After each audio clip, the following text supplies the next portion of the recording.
Graças a Deus, graça e paz, meus irmãos. Amém.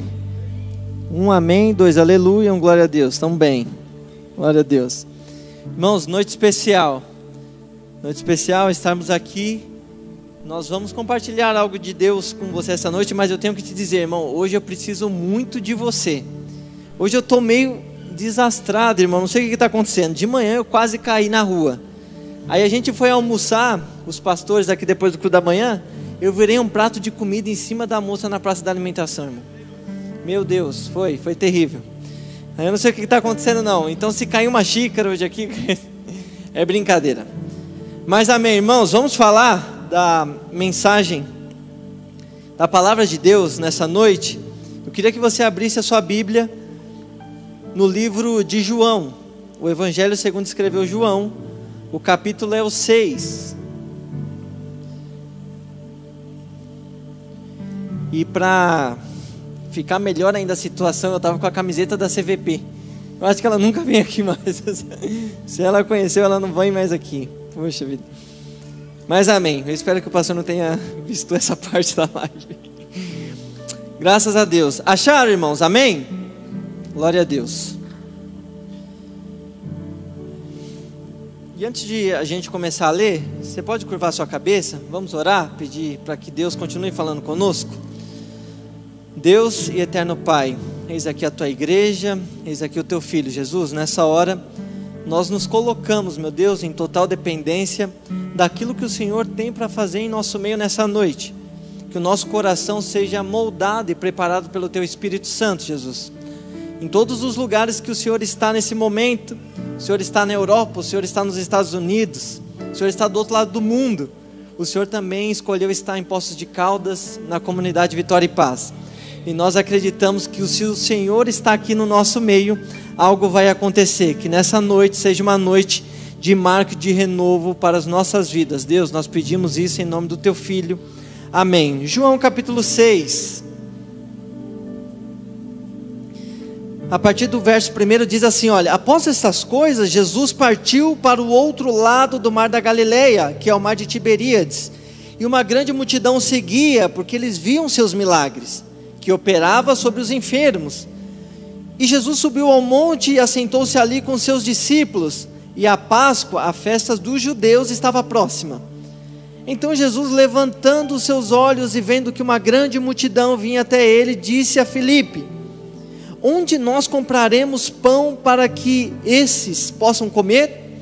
Mas dizia isso só para pôr à prova, porque ele bem sabia o que fazer. Aqui já fica a primeira para você. De tudo que você está vivendo, Jesus sabe o que ele está fazendo. Filipe respondeu: 200 denários de pão não são suficiente para que cada um deles tome um pouco. Um dos seus discípulos, André, irmão de Simão Pedro, disse-lhe: está aqui um rapaz que tem 5 pães de cevada e 2 pequenos peixes, mas o que é isso para tantos? E disse-lhe Jesus: fazei os homens se assentarem. E havia muita grama naquele lugar. Assim os homens se sentaram em número de aproximadamente 5.000. E Jesus tomou os pães e, havendo dado graças, ele distribuiu para os discípulos, e os discípulos para os que estavam assentados, e do mesmo modo os peixes, quanto eles queriam. E quando estavam saciados, ele disse aos seus discípulos: recolhei os pedaços que sobraram, para que nada se perca. Recolheram, pois, e encheram 12 cestos de pedaços dos 5 pães de cevada, que sobejaram ao que haviam comido. Então, vendo aqueles homens o milagre que Jesus tinha feito, diziam eles: este é verdadeiramente o profeta que devia vir ao mundo. Percebendo, pois, Jesus que estavam prestes a vir e levá-lo à força para o fazerem rei, ele partiu novamente sozinho para o monte. Irmãos, o que a gente precisa começar a entender quando a gente vai falar de João. João foi um evangelista que escreveu o Evangelho de João por último. Depois de Mateus, Marcos e Lucas, o Evangelho de João é o último a ser escrito. Após aproximadamente 20 anos do último Evangelho a ser escrito, do sinótico, João escreve o dele. E essa passagem que a gente está lendo, ela está nos 4 Evangelhos. Esse é o único milagre que Jesus realizou que está nos 4 Evangelhos. E no livro de João, ele é o quarto milagre que Jesus faz. Tem 3 para trás e 3 para frente. E por que João faz questão de relatar esses milagres? Porque diferente de Mateus, João vem provar a Deus, a Jesus Cristo como Deus. É tanto que ele começa no capítulo 1 dizendo: no princípio ele era o verbo, e o verbo estava com Deus, e o verbo era Deus. E tudo que foi feito sem ele, nada se fez. Diferente de Mateus, que começa o capítulo 1 querendo provar que Jesus era aquele que viria da raiz de Davi. Tanto que a genealogia de Mateus começa lá em Abraão, Davi e vem vindo. João não. João a todo momento ele queria mostrar que aquele que estava encarnado naquele momento era exatamente a promessa de que Deus enviaria um Salvador para a terra. Ele não era apenas um profeta. Só chamava Jesus de profeta aqueles que não sabiam quem ele era. Em certa ocasião, Mateus 16, ele pergunta assim: olha, quem é que estão dizendo que eu sou? Olha, uns estão dizendo que tu és João Batista. Não, Jesus. Outros estão dizendo que tu és Elias, Jeremias, até um dos profetas. E Pedro, o que você diz? Tu és o Cristo, tu és o Filho do Deus vivo. Quem conhece a Jesus de verdade não diz que ele é um profeta, diz que ele é o Cristo, que ele é o Filho do Deus vivo. E João vai nos trazer isso. E nessa passagem que a gente acabou de ler, João vai relatar que os discípulos estão caminhando com Jesus, e João estava vindo junto com Jesus de um lugar que talvez muitas pessoas não gostariam de estar. João estava vindo de um luto com Jesus, porque em Mateus, que tem esse mesmo texto, no Mateus capítulo 14 está escrito que eles haviam acabado de ter a notícia que João Batista tinha morrido, que a cabeça de João Batista havia sido cortada. Então, momentos antes de Jesus realizar esse milagre, ele tinha acabado de saber que aquele que foi enviado para preparar o caminho havia acabado de perder a cabeça. O que você quer dizer, Lucas? Eu quero dizer o seguinte, que o teu sofrimento, o teu luto não pode empedrar o teu coração a ponto de você fazer o seu luto maior do que Deus quer fazer através da sua vida. Jesus estava vivendo um luto, e ainda assim, ele arrumou forças dentro dele, em Deus, para alimentar uma multidão. Mas antes de eu entrar no texto com você, eu quero te dizer o que esse texto não é. Esse texto é muito conhecido, talvez você já ouviu ele diversas vezes. Quem já ouviu uma mensagem nesse texto aqui? 5 pães e 2 peixes, todo mundo. Só que às vezes a gente tem concepções erradas quanto a esse texto. Por quê?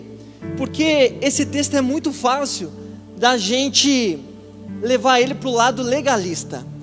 O que é legalismo, Lucas? É você fazer algo esperando que Deus te retribua. Olha, Deus, eu estou te entregando isso, então o Senhor é obrigado a multiplicar. E não, esse texto, a gente vai ver isso daqui a pouco, ele é um texto de Deus em Jesus Cristo mostrando que Ele seria não aquele que te daria algo físico, não é aquele que te daria apenas uma casa, não é aquele que ia falar que quer multiplicar a chave que você veio buscar. Ele é aquele que vai dizer: olha, eu sou o Cristo, eu sou o pão verdadeiro. Ele não quer apenas encher a tua barriga, Ele não quer apenas te dar uma boa condição financeira. Quando a gente pega um texto desse, a gente está pegando a glória de Jesus Cristo, roubando e colocando ela dentro de um homem. Então a gente ouve muito isso. Irmãos, entrega na mão de Jesus, porque na mão de Jesus Ele multiplica, e Ele multiplica. Mas Ele não multiplica para o seu ego, Ele multiplica para ser levado às multidões. Deus nunca vai fazer algo na sua vida, irmão, que o fim seja você mesmo. Se você está há tanto tempo na igreja dizendo: Jesus, me dá isso, eu quero, você nunca vai ter. Porque Deus, Ele não é individualista, Ele age de forma individual. É bem diferente de ser individualista. A gente não recebe muitas coisas, porque se Deus der, Ele sabe que o fim vai ser você mesmo. Eu quero um carro, eu quero uma casa, eu quero uma família. Sendo que Deus é geracional, irmão. Ele nunca vai dar algo que vai morrer em você. Ele é Deus de Abraão, Ele é Deus de Isaac, Ele é Deus de Jacó. Ele não é Deus do Lucas, Ele não é só Deus da CVP. Ele começa na CVP em Poços de Caldas, daqui a pouco Ele vai para Campestre, e Ele vai indo, e Ele vai alcançando povos através daquilo que Ele nos entrega. Então você entendeu porque muita coisa a gente não recebe? Porque enquanto o seu coração estiver amarrado no pãozinho que Ele pode te dar, para matar apenas a sua fome, você não vai receber. É duro ouvir isso, é difícil, mas a gente tem que entender. Não adianta, querido, não adianta você ser próspero na terra. Vale muito mais a pena você se contentar com o que Deus te permite viver nessa vida e ir morar com Ele no céu, do que ser o mais próspero no inferno. É duro ouvir isso, mas eu ouvi uma mensagem esses tempos, e eu não consigo acreditar que a nossa igreja, passado tantos anos, a gente ainda consegue receber algumas mensagens, que não são Cristo no centro dela, que é para o fim do nosso egoísmo, para o fim da nossa luxúria. Vocês entenderam até aqui? Então tá bom, agora eu vou entrar no texto que vocês estão preocupados aí. Vocês estão me olhando com a cara de preocupado. Amém. Então nós entendemos que esse não é o fim de Jesus. Não é apenas matar a sua fome, não é apenas encher a sua barriga, não é apenas para nos entregar algo, para a gente mostrar para os outros que Deus faz, mas na verdade a gente quer mostrar que a gente pode fazer alguma coisa. Olha aqui, tá vendo? Comigo Deus multiplica pão. E não é. Tudo que Ele te entrega, irmão, vai ter que terminar em alguém. Se Ele te entregou um dom, eu espero que esse dom termine em alguém. Se Ele cumpriu uma promessa na sua vida, se Ele cumprir, não, Ele vai cumprir. Eu espero que você tenha conhecimento, sabedoria, e peça para Deus: Deus, em quem que essa promessa vai terminar? Em quem que eu vou desaguar isso que o Senhor está me entregando? E no versículo de 1 a 4, a gente vê Jesus conversando com a multidão. Mas olha por que a multidão seguia Jesus. Porque via, no versículo 3, porque via os sinais que Ele operava sobre os enfermos. Ou seja, a multidão não queria Jesus, a multidão queria um curandeiro. Era isso que a multidão queria. É muito semelhante aos nossos dias. Irmão, eu tive um professor no seminário, que ele um dia me escandalizou com uma frase. Ele disse o seguinte: a gente deveria ser honesto com as pessoas que vão na igreja. Se ela quer apenas uma cura, ela não precisa ir para uma igreja. Tem muitos lugares que ela pode ir, que ela vai conquistar a cura dela. Isso é duro a gente ouvir. Essa semana mesmo eu recebi uma mensagem de uma pessoa dizendo: nossa, eu realmente preciso ir para a igreja, tem tanta coisa ruim acontecendo na minha vida. Esse é o tipo de gente que quando tudo começa a dar certo, ela não pisa mais aqui dentro. E Jesus te trouxe aqui hoje para consertar algo dentro do seu coração. Ele espera que no dia mal você esteja aqui, no dia bem, no dia que tudo estiver dando certo, você suba essas escadas com a mão levantada, falando assim: olha, Jesus, eu espero que tudo que o Senhor está fazendo na minha vida não acabe em mim. Eu estou subindo essas escadas agora, Jesus, porque eu quero ter sabedoria do alto para saber aonde que essa promessa vai terminar, na vida de quem que isso que o Senhor está me entregando vai terminar. Então, olha isso, Spurgeon falava uma frase, ele dizia o seguinte: se você pode servir a Jesus por um salário, se você pode servir a Jesus por um pedaço de pão, se você pode servir a Jesus por qualquer coisa, você pode servir ao diabo por um salário muito melhor. A gente pode? Isso é difícil, mas o que Jesus está falando nesse texto é exatamente isso. Eles só estão me querendo por causa daquilo que eu posso fornecer.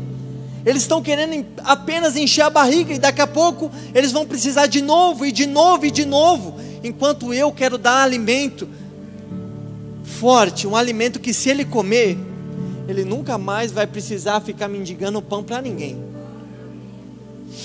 Então no 4 ele fala isso.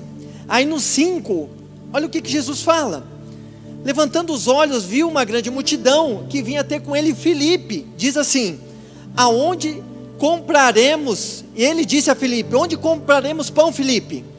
E Filipe fala o seguinte: olha, ó Jesus, 200 dinheiros ou denários de pão não bastarão, Mas perceba algo, Jesus não perguntou quanto precisava para Filipe para alimentar a multidão. Ele perguntou: onde nós compraremos pão? E Filipe olhou para ele e falou assim: olha, Jesus, nós não temos dinheiro. Jesus nunca perguntou como vai fazer, porque o como é com ele, o onde é com ele. A gente que é humano, que fica fazendo conta. Pera, Jesus fez uma promessa, ele falou isso, vai dar não. Jesus te trouxe aqui para te dizer: eu nunca precisei da sua capacidade para fazer algo na sua vida. Olha tudo que já te aconteceu. Disse teve algo a ver com você, não teve tudo a ver comigo. Milagre verdadeiro é isso, irmão. É você conseguir olhar para tudo que te acontece e não conseguir explicar nada. Milagre de verdade é isso. Você olha para tudo e isso é levado à sua mente, somente a Cristo. Somente Cristo aparece. Então Jesus vai corrigir Filipe. E Filipe não dá só essa mancada não.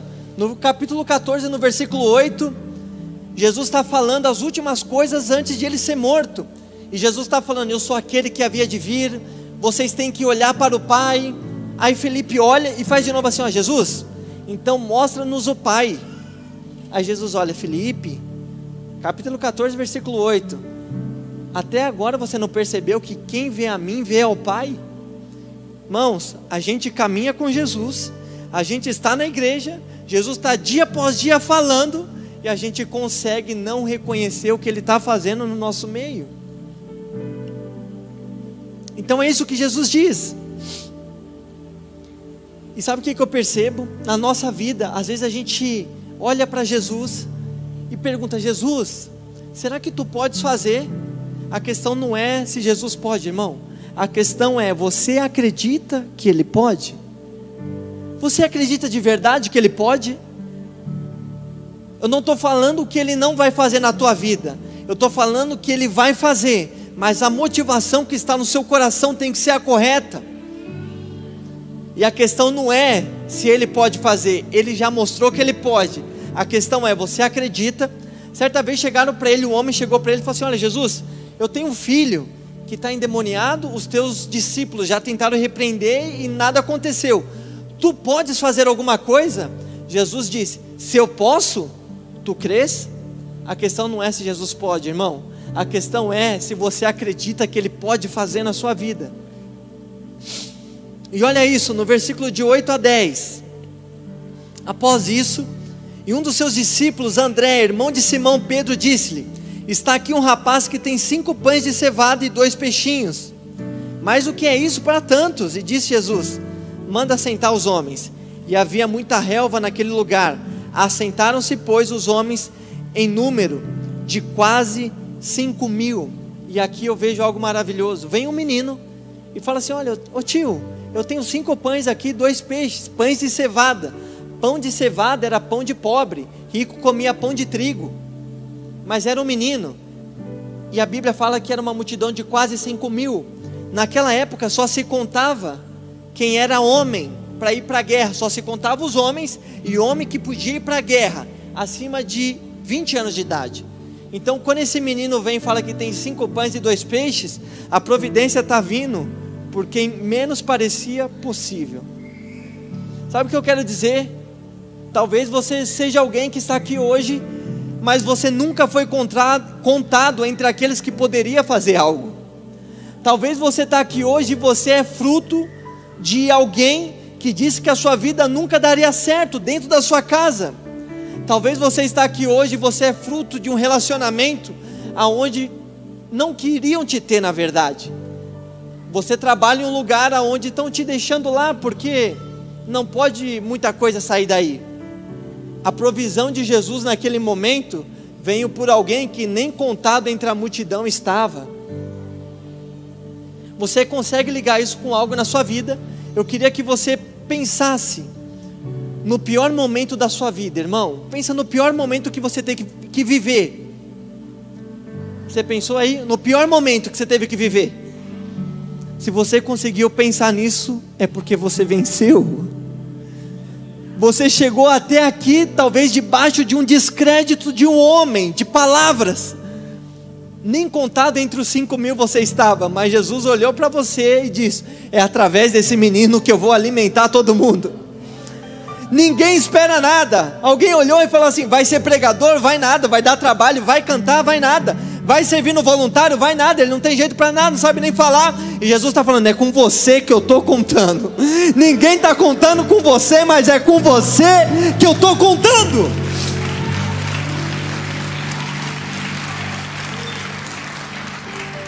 A verdade é, o milagre de Deus só acontece na nossa vida quando o homem decreta falência. Quando você olha para você e fala assim: olha, Jesus, se o Senhor fizer, eu continuo. Se o Senhor não fizer, vai acabar. Aí Jesus fala: é comigo, é com o Senhor. Você não vai querer roubar minha glória? Não vou. Aí ele fala: então é eu que vou fazer agora, daqui. E ele pede os pães e os 2 peixes.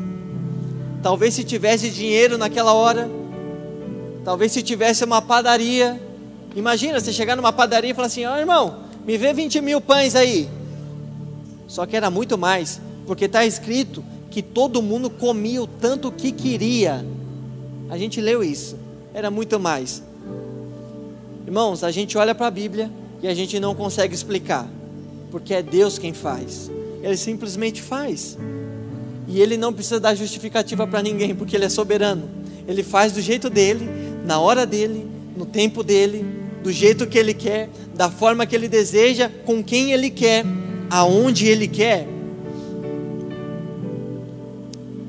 E olha isso, no versículo 11, Jesus tomou os pães e, havendo dado graças, Ele repartiu pelos discípulos, e os discípulos que estavam assentados distribuíram igualmente os peixes, quanto eles queriam. O que eu falei lá no começo, Jesus vai fazer um milagre. Ele vai fazer e vai falar: você não pediu? Toma, agora distribui. Ele não distribuiu o pão e o peixe, Ele simplesmente entregou para os 12. Eu chamei você. O dia que Deus te chamou para caminhar com Ele, irmão, Ele espera que você dê uma resposta para Ele. O milagre Ele já está fazendo, você só precisa pegar isso e levar para alguém.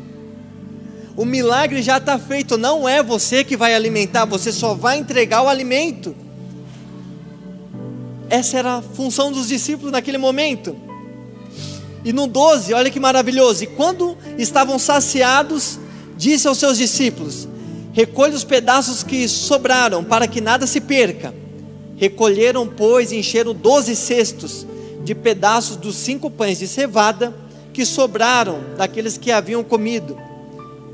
Até nisso Jesus é cuidadoso. Não é porque Ele é infinito, porque Ele é o pão, que a gente pode desperdiçar. Quantas vezes você já ouviu aqui que em determinados momentos na sua vida, talvez não seja necessário mais você falar de Jesus para alguém? Isso é um grande paradigma, porque o que a gente escuta? Irmão, prega uma, prega 2, prega 3, mas Jesus falou: olha, não joga a pérola. Você tem que entender que o pão que você carrega, o Cristo que você carrega, ele não pode ser desperdiçado, irmão. Prega a palavra assim, tempo fora de tempo, mas tenha noção, porque tem pessoas que elas simplesmente não valorizam, ainda riem da sua fé, mas eles não estão rindo de você, não estão rindo de nós, eles estão rindo do verdadeiro pão que desceu do céu. E Jesus fala assim: olha, toma cuidado, recolhe. Outra coisa que a gente aprende: sobram 12 cestos. Quantos discípulos existiam? Meia dúzia de 2 ou 3. Quantos discípulos existiam? 12. Quantos cestos sobram? 12. Jesus não fica devendo nada para ninguém, irmão. Você está vivendo para o reino dele. Para quem vive para o reino tem provisão. Talvez você pense assim: vai faltar? Não vai faltar. Esse mês não vai dar? Vai dar. Agora eu não vou conseguir, não chego. Vai chegar. Está fazendo para o reino, está de coração, está com o coração no lugar certo. Em Mateus vai falar que os discípulos estavam com fome, não tinham tido tempo para comer. Jesus falou assim: agora chegou o momento, eu vou dar 1 cesto para cada. Irmão, não existe falta aonde existe Jesus.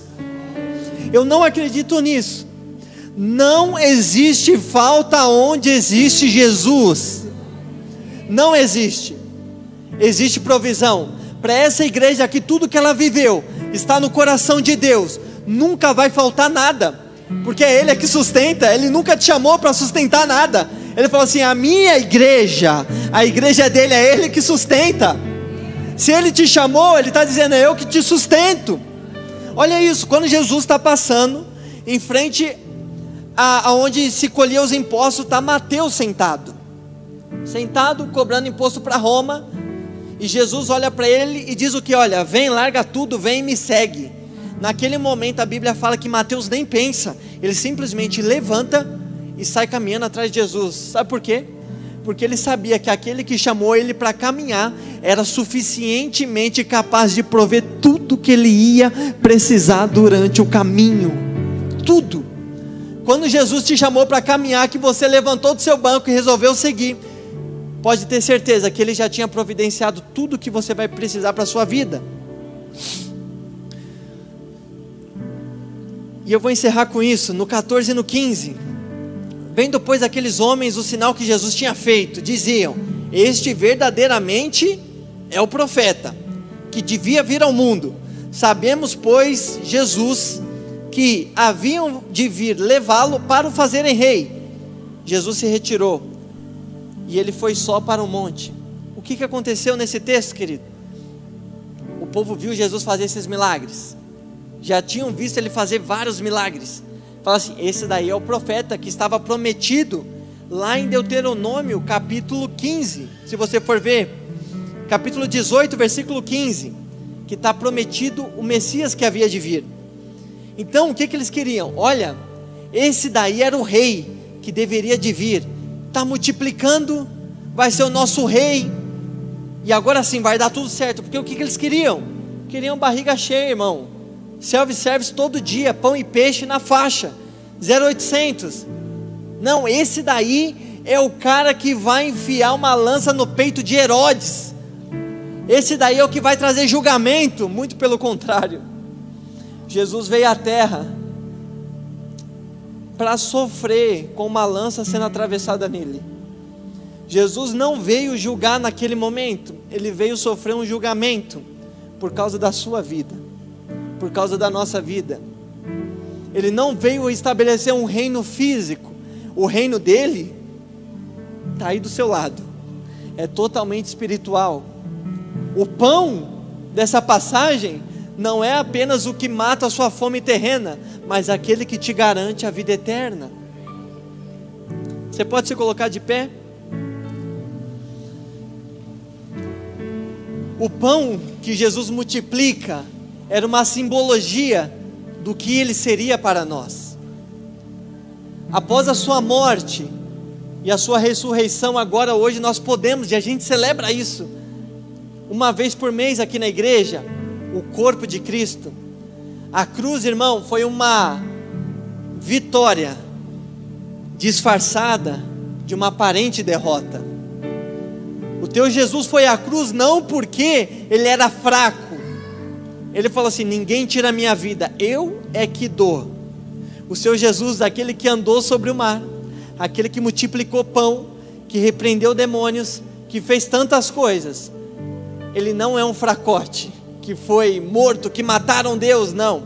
Ele é que se entregou para que você pudesse estar hoje aqui e ser alimentado pelo pão verdadeiro.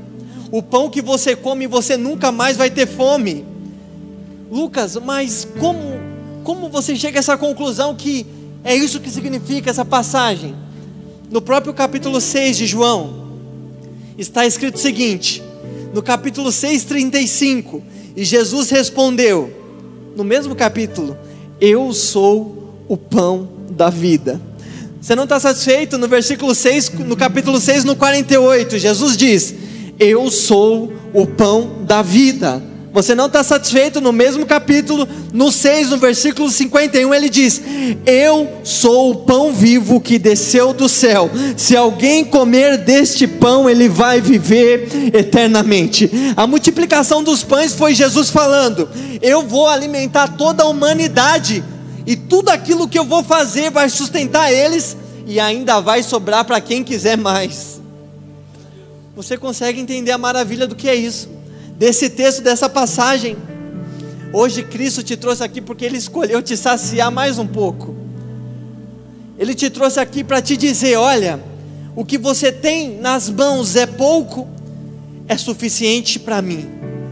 Só que às vezes a gente não consegue entregar, porque a gente acha que é pouco demais para Ele fazer. E hoje o que Ele está te convidando é: só tem 5 pães e 2 peixes, entrega para mim. Talvez você está aqui hoje e você nunca conseguiu entregar o teu emprego para Jesus. Você nunca conseguiu entregar o teu casamento para Jesus. Ele está esfarelando e você nunca conseguiu fazer isso. Você nunca conseguiu entregar verdadeiramente o seu coração para Jesus, tomar conta. O milagre que Ele fez era Ele dizendo: olha, eu vou ser suficiente na sua vida. Quando Ele multiplica pão e Ele fala que Ele é o pão e quem comer desse pão vai viver eternamente, Ele está falando: na vida você nunca mais vai ter falta de nada, porque eu vou ser suficiente para você. Eu vou ser tudo o que você precisa. Você não precisa de um carro, você não precisa de uma casa, você não precisa de nada disso. Você precisa de Cristo.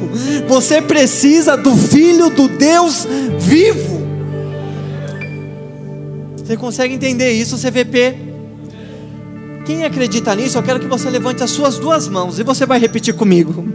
Você vai dizer assim, ó: Jesus, Jesus, eu acredito que Tu és o Cristo, Tu és o Filho do Deus vivo, e que o Senhor veio para muito mais do que matar a minha fome.